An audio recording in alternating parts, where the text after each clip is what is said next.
Today I'm replacing the turbo on a 2012 Mercedes ML350. It's a diesel, and I'm just talking about the job. It's a bit more work than it looks like. When you look at it, it looks like it's right up top and it'd be pretty easy to access. But with the way that this is, you have to pull the downpipe down and at least get it loose on both ends, and then get to these lower flanges and pull these bolts and this V-band for this, and it's a bit of a fight, honestly.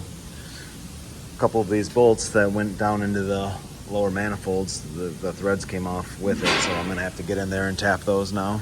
And yeah, it's not the most fun.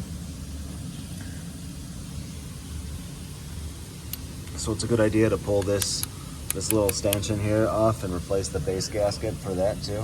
Just those 4 screws down there, and so those gaskets will also leak. So I'll pull that off, replace that gasket, that lower base gasket, then replace everything else here, the line. This is going to be replaced right here, as well as the obviously all the exhaust gaskets and everything like that. So just kind of showing you what this looks like.